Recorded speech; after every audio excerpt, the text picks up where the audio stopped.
시편 13편입니다. 시편 13편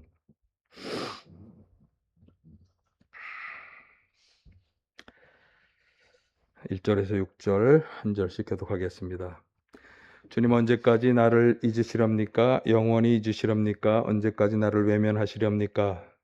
언제까지 나의 영혼의 아픔을 견뎌야 합니까? 언제까지 고통을 받으며 괴로워하여야 합니까? 언제까지 내 앞에서 의기양양한 원수의 꼴을 보고만 있어야 합니까? 나를 굽어 살펴 주십시오. 나에게 응답하여 주십시오. 주 나의 하나님, 내가 죽음의 잠에 빠지지 않게 나의 눈을 뜨게 하여 주십시오. 나의 원수와 내가 그를 대적하고 바라보리이다. 내가 흔들릴 때에 나의 적들이 꼴깍하리이다. 그러나 나는 주님의 한결같은 사랑을 의지합니다. 주님께서 구원하여 주실 그때에 나의 마음은 기쁨에 넘칠 것입니다. 주님께서 나를 너그럽게 대하여 주셔서 내가 주님께 찬송을 드리겠습니다. 아멘. 할렐루야. 주님의 은혜와 평강이 함께 하시기를 간절히 축원합니다. 오늘 시편 13편의 말씀은 이제 우리가 시편을 읽었습니다만 1, 2절에 그 언제까지라고 시작되는 그 문장들을 통해서 시편 기자는 자신의 마음을 솔직하게 털어놓고 토로하고 있습니다. 무려 5번에 걸쳐서 이 언제까지라는 문장이 사용되고 있는데, 언제까지 잊으실 것인지 외면하실 것인지, 견디어야 하는지 괴로워해야 하는지, 원수의 꼴을 보고 있어야 하는지, 다 이 앞에 언제까지를 붙여서 질문하면서 잊으신 것 같고 외면하신 것 같은 하나님께 자신의 솔직한 서운함, 답답함, 그런 것을 토로하고 있습니다.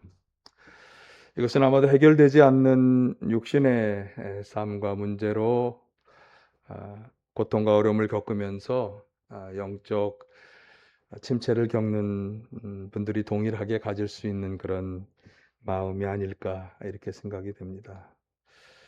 여러분들은 어떠십니까? 이런 마음이 있으실까요? 없으실까요? 그런데 이런 과정에서도 시편 기자는 그 절망과 원망에 매몰되지 않고 다시금 하나님께 나아가고 있습니다. 그래서 탄식에서 간구로, 신뢰의 회복으로, 그리고 마침내 감사와 찬양으로 변화하는 모습을 보여주고 있습니다. 그래서 이 시편은 침묵하시는 것 같고 외면하시는 것 같은 그런 영적 침체 속에 있는 성도들에게 아주 훌륭한 모범이 됩니다. 어떻게 우리가 그 영적 침체를 극복할 수 있을지 오늘 본문을 보면서 그것을 함께 깨닫게 되시기를 간절히 바랍니다. 자, 1, 2절에 언제까지로 시작되는 것을 한번 다시 보겠습니다. 주님, 언제까지 나를 잊으시렵니까? 영원히 잊으시렵니까? 언제까지 나를 외면하시렵니까? 언제까지 나의 영혼의 아픔을 견디어야 합니까? 언제까지 고통을 받으며 괴로워하여야 합니까? 언제까지 내 앞에서 의기양양한 원수의 꼴을 보고만 있어야 합니까? 그러니까 다가온 상황 속에서 지금 이 시편 저자는 하나님이 잊어버리셨다, 외면하셨다, 그런 어떤 자신의 솔직한 절망감, 답답함을 토로하고 있습니다. 그런데 이 시편 기자가 이런 절망에 빠지게 된 것은 그의 상황이 죽음을 직면한 그런 상황이었기 때문이에요. 3절에 보시면 내가 죽음의 잠에 빠지지 않게 라고 하는 말이 나오는데, 많은 성서학자들이 이 말에서 이 시편 기자가 지금 심각한 중병에 걸려서 목숨이 위태로운 상황 속에 있다 이렇게 해설하고 있어요. 그래서 정말 죽을 것 같은 그런 고통스러운 상황 속에서 시편 기자는 하나님이 나를 잊으신 거 아닐까? 나를 외면하시는 것 아닐까? 이런 절망감, 답답함을 토로하고 있는 것입니다. 그런데 이런 절망과 원망의 말은, 이런 탄식의 말들은 시편의 다른 곳에서도 찾아볼 수 있는 말인데, 비슷한 상황의 탄식들이라고 하는 점에서 한번 소개를 해드리려고 그러는데, 대표적으로 77편 7, 9절에서 이렇게 토로하고 있어요. 같이 한번 보시겠어요? 주님께서 나를 영원히 버리시는 것일까? 다시는 은혜를 베풀지 않으시는 것일까? 한결같은 그분의 사랑도 이제는 끊기는 것일까? 그분의 약속도 이제는 영원히 끝나버린 것일까? 하나님께서 은혜를 베푸시는 일을 잊으신 것일까? 그의 노여움이 그의 긍휼을 거두어 들이신 것일까? 예. 그러니까 다가온, 자신에게 닥쳐온 이 어려움들, 이 고통들 속에서 시편 기자는 하나님이 더 이상 나에게 은혜를 베풀지 않는다, 나를 버리셨고, 그리고 그분의 약속, 그분의 사랑이 다 끊겨진 것 같고, 나는 그분의 진노의 대상이 되어 있는 것 아니냐라고 하는 것을 느끼면서 그것을 솔직하게 토로하고 있는 것입니다. 한 구절 더 보겠습니다. 시편 44편 23, 24절에서도 이렇게 토로합니다. 보실까요? 주님 깨어나십시오. 어찌하여 주무시고 계십니까? 깨어나셔서 영원히 나를 버리지 말아 주십시오. 어찌하여 얼굴을 돌리십니까? 우리가 고난과 억압을 당하고 있음을 어찌하여 잊으십니까? 예. 지금 자신이 당하고 있는 고난과 억압 가운데서 하나님께서 주무시는 것 아니야, 얼굴을 돌리고 나를 버리신 것, 나를 잊어버리신 것 아니야, 그렇게 잊으셨냐고, 약속과 긍휼을 버리신 것 아니냐고 원망과 서운함을 솔직하게 토로하고 있습니다. 그래서 오늘 본문 시편이나 제가 지금 인용해 드린 이런 시편들을 통해서 두 가지 측면을 우리가 생각해야 하는데, 먼저는 이 시들이 자신의 마음, 답답하고 절망스럽고 원망하는 듯한 자신의 마음을 솔직하게 토로하고 고백하고 있다고 하는 점이에요.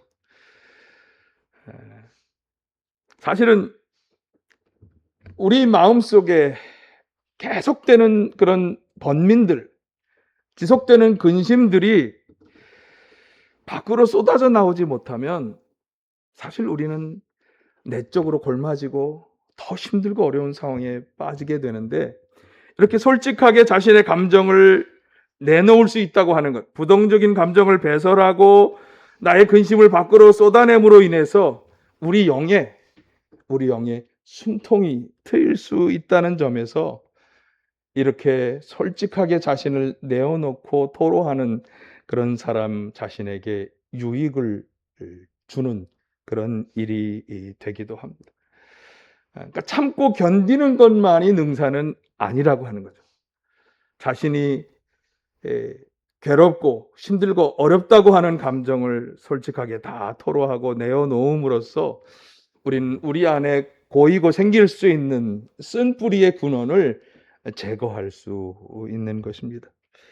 또 하나의 측면은 이 시편 기자들의 고백은 한결같이 하나님을 향한 것이라고 하는 점이에요. 그러니까 하나님과의, 자신과의 관계에 회의가 들고 원망의 말을 쏟아내고 있는 것인데, 자, 이걸 다시 역으로 말하자면 그들은 그 하나님과의 관계 속에서 이 문제들이 해결되기를 간절히 원하고 있는 거예요. 그러니까 하나님을 원망하고 하나님께 서운함을 토로하는 것인데, 그래서 이렇게 하나님 앞에 자신의 솔직한 감정을 토로하는 것은 하나님과의 관계를 새롭게 시작할 수 있다는 아주 중요한 장점이 있습니다. 그러니까 하나님께 나아가고 하나님을 더 깊이 있게 만나는 놀라운 신앙의 도약이 있을 수 있다는 거죠. 그런 기회가 될 수 있다는 것입니다. 오늘 시편 13편의 이 다윗 왕의 마음처럼 현재 마음에 가득한 근심이나 답답함이 있으시다면 여기 1, 2절의 시편 기자의 솔직한 탄식의 고백처럼 토로처럼 하나님 앞으로 나와서 자신의 상태, 자신의 솔직한 마음을 다 털어놓으시기를 바랍니다. 부정적인 감정을 배설하고 영의 숨을 트이게 하셔서 하나님과 새로운 관계를 맺는 신앙의 도약이 있어 주시기를 간절히 축원합니다. 자, 이렇게 서운함을 토로하고 탄식한 시편 기자는 이제 간구의 기도로 나아가고 있습니다. 우리는 너무나 힘들어서 기도할 수 없습니다. 너무나 바빠서 기도할 수 없습니다. 이런 이야기를 종종 듣습니다. 그런데 영적으로 깊이 다운되고 침체되어 있을 때 우리는 더욱 기도함으로 하나님께 나아와야 한다고 하는 거죠. 간구의 기도가 필요합니다. 시편 기자는 그것을 우리에게 잘 보여주고 있습니다. 3, 4절을 보실까요? 3, 4절 나를 굽어 살펴 주십시오. 나에게 응답하여 주십시오. 두 나의 하나님, 내가 죽음의 잠에 빠지지 않게 나의 눈을 뜨게 하여 주십시오. 나의 원수가 내가 그를 이겼다 하고 말할까 두렵습니다. 내가 흔들릴 때 나의 대적들이 기뻐할까 두렵습니다. 이 간구의 기도를 좀 자세히 살펴볼 필요가 있습니다. 그러니까 우리가 하나님께 나아와 기도할 때 자신의 모든 감정을 솔직하게 털어놓은 다음에 우리가 어떤 간구를 드려야 하는가 하는 점에 있어서 좋은 모범을 볼 수 있기 때문에 우선 나를 굽어 살펴달라고 기도하고 있습니다. 이 굽어 살펴달라는 말은 원어의 영어로 말하면 consider me입니다. consider me. 나를 고려해달라. 그러니까 1, 2절에 보면 외면하고 침묵하시는 하나님께 탄식했잖아요. 하나님이 나를 외면하시는 것 같고 아무 일도 안 하고 나를 버리신 것 같은 그런 상황 속에서 시편 기자가 간절히 원하는 것은 이제 나를 다시 주목하여 보아달라는 것입니다. 그러니까 침묵과 외면을 깨시고 이제 주의를 기울여서 나를 보시고 다시금 새롭게 나에 대해서 검토해달라라고 하는 그런 요청이 되겠어요. 그래서 나에게 응답해달라. 나를 주의 깊게 보시고 나에게 응답해달라. 그렇게 간구하는 것입니다. 또한 그래서 여기 주 나의 하나님이라고 부르고 있어요. 그러니까 하나님을 나의 하나님으로 다른 누군가 어떤 대상의 하나님이 아니라 나와 친밀하게 교제하셨고 약속하셨고 그러셨던 그 나의 하나님과의 관계가 다시 회복되기를 간절히 바라는 마음이 담겨서 나의 하나님. 여러분 기도하실 때 아버지 나의 하나님 나를 다시 주목해 달라고 그렇게 기도 드리시기를 바랍니다. 두 번째로 3절 하반절을 보면 내가 죽음의 잠에 빠지지 않게 나의 눈을 뜨게 하여 달라 이렇게 기도하고 있습니다. 이 기도는 두 가지 의미로 볼 수 있는데 앞에서 제가 죽음의 잠에 빠지지 않게 라고 하는 구절을 통해서 신학자들이 그가 지금 굉장히 위태로운 죽음을 맞이할 상황에 그런 중대한 병에 걸려 있다 이렇게 해설을 제가 소개해 드렸어요.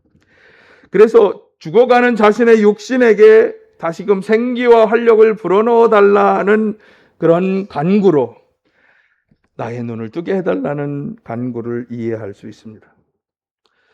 또 하나는 다가온 고통으로 인해서 틀어지고 왜곡된 자신의 눈이 다시금 열려지기를 하나님을 향해 열려지고 상황을 올바로 볼 수 있는 눈이 열려져서 정말 하나님의 신실하심을 보고 나를 똑바로 보게 해달라는 그런 간구로도 볼 수 있습니다. 그래서 저는 이 두 번째 의미에서 이 구절을 오늘 설교의 제목으로 잡은 것입니다. 오늘 우리가 반드시 들어야 하는 간구입니다. 하나님, 나의 눈을 열어주십시오. 나의 눈을 열어서 이 상황 속에 하나님이 어떻게 신실하게 일하고 계신지를 보게 하시고, 이 상황 속에서 내가 어떠한 모습의 사람이 되어 있고 앞으로 어떤 모습의 사람이 되어야 할지를 보게 해달라고 그렇게 간구해야 합니다. 그런 점에서 이 나의 눈을 뜨게 해달라는 간구에서 우리가 꼭 잊지 말고 해야 하는 가장 근본적인 문제는 하나님 앞에서 나 자신을 올바로 바라보게 보는 눈을 가지게 해달라고 하는 것입니다. 다시 말해서 이건 나의 죄악됨을 보고 회개하는 자세. 내 영혼의 어두움을 걷어내어서 하나님 앞에서 나의 죄와 나의 연약함을 보게 해달라고 하는 간구를 우리가 드려야 하는 것입니다. 현실 속에서, 고통당하는 현실 속에서 우리가 하나님 앞으로 나아온다고 하는 것은, 그러니까 고통스러운 현실에서 하나님께로 우리의 시야를 돌려서 그 앞에 나아온다고 하는 것은 바로 그 자체가 예배자의 자세입니다. 그러니까 하나님께서 치유해 주시고 회복시켜 주시고 구원해 주시기를 위해서 하나님 앞으로 나아오는 이 일은 예배자가 경험하는 하나님 나라 경험이에요. 여러분이 주일날 교회 와서 예배를 드리면서 어떤 경험을 하길 원하십니까? 마음의 고통과 염려들이 평안으로 바뀌어지고 육신의 연약함들이 치유함을 받고 내가 이렇게 나와 주님께 함께함으로써 나의 상황 속에 하나님의 놀라운 역사가 일어나기를 바라는 것 아니겠어요? 근데 이런 것은 바로 예배자들이 경험하는 하나님 나라 경험이에요. 그래서 우리가 하나님 앞으로 나와 고통 속에서도 하나님 앞에 나와 정말 하나님의 은혜를 받기 원하는 이 예배자가 참된 예배자가 되어야 하는데, 그런데 시편에 보면 이 참된 예배자의 자격 요건을 이렇게 이야기합니다. 시편 13편 바로 뒤에 보면 15편에서 시편 기자가 이야기했는데, 제가 좀 길지만 다시 한번 쭉 읽어드릴게요. 시편 15편. 주님, 누가 주님의 장막에서 살 수 있겠습니까? 누가 주님의 거룩한 산에 머무를 수 있겠습니까? 깨끗한 삶을 사는 사람, 정의를 실천하는 사람, 마음으로 진실을 말하는 사람, 혀를 놀려 남의 허물을 들추지 않는 사람, 친구에게 해를 끼치지 않는 사람, 이웃을 모욕하지 않는 사람, 하나님을 업신여기는 자를 경멸하고 주님을 두려워하는 사람을 존경하는 사람입니다. 맹세한 것은 해가 되더라도 깨뜨리지 않고 지키는 사람입니다. 높은 이자를 받으려고 돈을 구워주지 않으며 무지한 사람을 해치세라 뇌물을 받지 않는 사람입니다. 이러한 사람은 영원히 흔들리지 않을 것입니다. 그러니까 개인적으로 깨끗하고 정결하고 정의롭고 신실한 사람이 되어야 하고, 입술을 다스려서 허물이나 비방과 누명을 씌우는 그런 일을 행하지 말아야 하고, 하나님을 경외하고 그리고 맹세한 것을 잘 지키고 뇌물이나 착취의 경제적 부정에 참여하지 말아야 하는 거죠. 누가? 예배자는. 하나님 앞으로 나와서 하나님의 은혜를 입기를 원하는 삶은. 그러니까 하나님 앞으로 나오는 나는 이런 참 예배자의 자격을 갖추어야 하는데, 그런데 그렇지 못한 죄악된 삶을 살아가는 나 자신을 바라보는, 참된 예배자로서 살아가지 못하는 나 자신을 발견하는 그런 회개와 돌이킴을 위해서 우리의 눈이 열려져야 한다. 우리의 눈이 열려져서 참 예배자로 살지 못하는 나의 연약한 모습, 죄악된 모습을 깨달아야 하고 거기로부터 돌이키기 위해서 노력해야 한다. 그것이 나의 눈을 열게 해달라는 거에 있어서 우리가 반드시 생각해야 하는 점입니다. 4절에서 나의 원수가 내가 그를 이겼다 하고 말할까 두렵습니다. 내가 흔들릴 때 나의 대적들이 기뻐할까 두렵습니다. 라고 하는 이 기도는 기도자 자신과 하나님을 직접적으로 연결하는 기도입니다. 그러니까 원수와 대적들이 승리했다고 선언하는 것이 나 자신의 개인적인 패배를 넘어서서 나를 보호하시고 나를 돌보시는 하나님의 손길이 거두어졌다는 것을 세상 사람들에게 드러내는 순간이 되는 것을 두려워하는 그런 기도. 그래서 나의 패배가 하나님의 영광을 가리지 않게 해달라는 기도. 그러니까 내가 지금 나에게 있는 이 문제가 나 하나의 문제가 아니라 이것으로 인해서 하나님의 영광이 가려지게 된다는 것이, 그것이 우리에게 진짜 문제가 되고 그것을 위해 기도해야 하는 거예요. 구약시대에는 사실 성도들의 패배가, 하나님을 믿는 성도들의 패배가 하나님의 무능함이나 하나님의 외면으로 해석되곤 했어요. 시편 42편 3절에 보면 이런 대적자들의 말이 나오죠. 사람들은 날이면 날마다 나를 보고 너희 하나님이 어디 있느냐 하고 비웃으니 밤낮으로 흘리는 눈물이 나의 음식이 되었구나. 10절에서도 봅니다. 원수들이 날마다 나를 보고 내 하나님이 어디에 있느냐 하고 빈정대니 그 조롱소리가 나의 뼈를 부수는구나. 그러니까 나에게 벌어진 이 고통과 나에게 벌어진 이 일들로 인해서 나의 대적들이 하나님의 존재를 부정하고 조종하는 일이 일어나는 것. 그래서 하나님의 영광을 가리게 되는 그것이 일어나지 않게 해달라. 그렇게 되지 않게 해달라. 그것을 막아달라는 그런 간구. 이런 간구를 들으시기를 간절히 축원합니다. 우리는 절망의 탄식에서 벗어나 하나님 앞에 나와 간구해야 합니다. 그런데 먼저 자신의 죄악됨을 깨닫고 회개해야 하고, 그리고 회개에 합당한 삶으로 돌아와야 합니다. 그리고 주님 제발 나를 주목해달라고,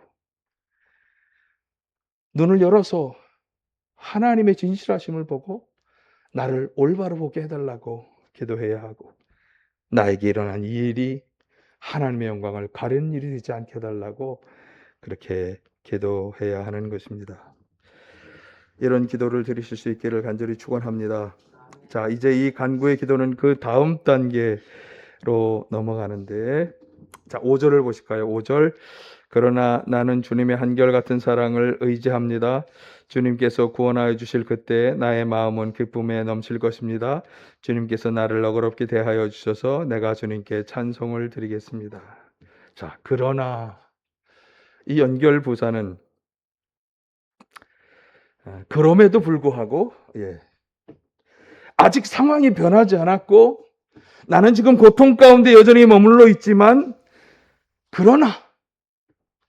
그럼에도 불구하고 어떻게 하겠다는 거죠?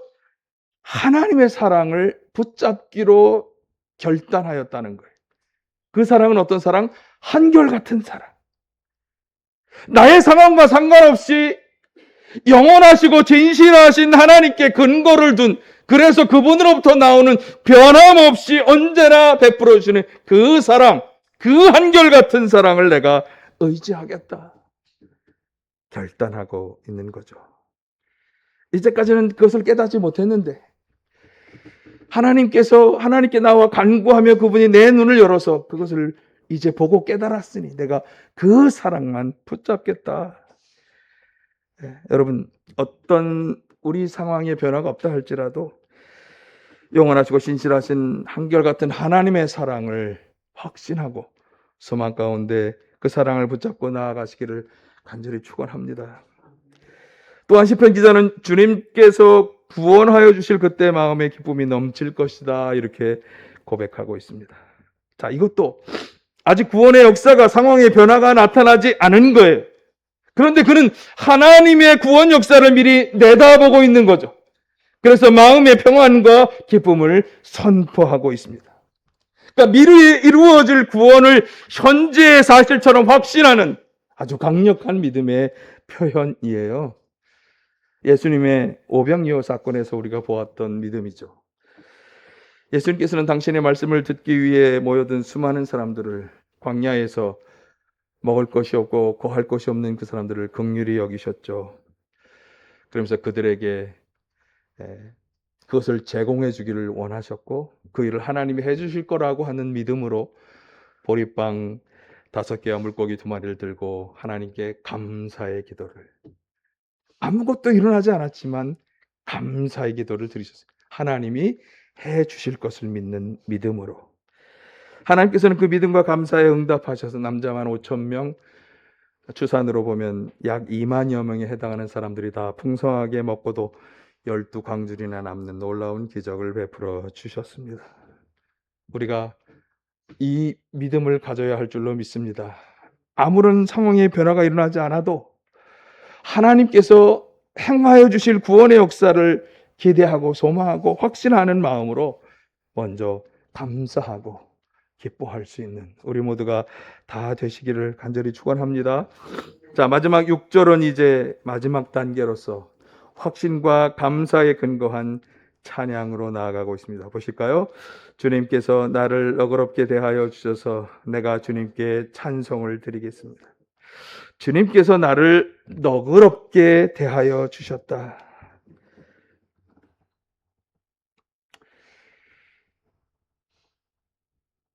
개역 개정 성경에서는 내게 은덕을 베푸심이로다. 이 말은 하나님의 너그러우심, 하나님이 베푸신 은혜의 일들이 과거에도 있었고 현재에도 있을 것이고 앞으로도 있을 것을 확신하고 하는 말이에요. 그러니까 지금까지 베풀어 줬던 그 너그러우신 은혜, 나의 필요와 결핍을 채워주시고 풍성하게 내려주신 그 은혜와 자비가 과거에도 있었지만 지금도 있을 것이고 앞으로도 있을 것이라고 하는 것을 내다보면서 확신과 감사를 담은 찬양을 드리고 있는 것입니다. 말씀드린 것처럼 상황은 변하지 않았어요. 아무것도 바뀐 게 없어요. 그러나 기도하며 눈이 열려져서 보았더니 하나님의 선하심과 신실하심이 나와 함께하고 있었고 그분이 나를 구원하여 주실 것이고 그 너그러운 은혜, 필요한 것을 또 채워주시고 넉넉하게 주시는 그 은혜가 이제 지금도 앞으로도 계속될 것을 확신하면서 기쁨으로 노래하고 있는 것입니다. 여러분, 하나님의 너그러우심은 과거와 현재와 미래를 관통하며 역사하는 은혜인 줄로 믿습니다. 너그럽게 우리의 모든 빈 것을 채우시는 하나님의 풍성한 은혜가 내려질 것을 확신하는 마음으로 감사와 찬양을 드리실 수 있기를 간절히 축원합니다. 하나님께서 그럴 때가 있습니다. 외면하시는 것 같고 잊으신 것 같고 나를 버리신 것 같고 그래서 절망에 쌓여 살아갈 때가 있습니다. 그러한 때 오늘 본문 시편 기자의 모습은 아주 중요한 본보기가 됩니다. 자신의 절망감에 휩싸인 마음을 그대로 가지고 하나님 앞으로 나와 하나님께 솔직하게 토로하고 털어놓으시기를 바랍니다. 그리고 하나님께 간구로 나아가시기를 바랍니다. 먼저는 그 간구의 은혜를 받을 수 있는 나 자신이 되도록 눈을 열어서 나의 연약함을, 죄악됨을 보게 해달라고 기도하시고 어서 빨리 그 죄악된 현장으로부터 빠져나오시고 그리고 나를 주목해서 보아달라고 죽음에서 새로운 활력을 주고 내 눈을 열어 하나님의 신실하심을 보고 그리고 나를 통해 하나님의 영광을 가르지 않게 해달라고 기도하시기를 바랍니다. 어떤 상황에서도 주님의 한결같은 사랑을 신뢰하고 의지하시기를 바랍니다. 구원의 은혜가 있을 것을 내다보며 기뻐하고 과거와 현재와 미래를 관통하며 역사하시는 너그러우신 은혜, 모든 결핍을 채우시고 넉넉하게 주시는 그 은혜가 함께할 것을 믿고 감사하며 찬양하시기를 바랍니다. 탄식에서 기도로 그리고 신뢰의 회복으로 감사와 찬양으로 나아가는 이 영적 나아가셔서 영적 침체를 이기고 승리하는 우리 모두가 다 되시기를 간절히 축원합니다. 사랑의 아버지 하나님,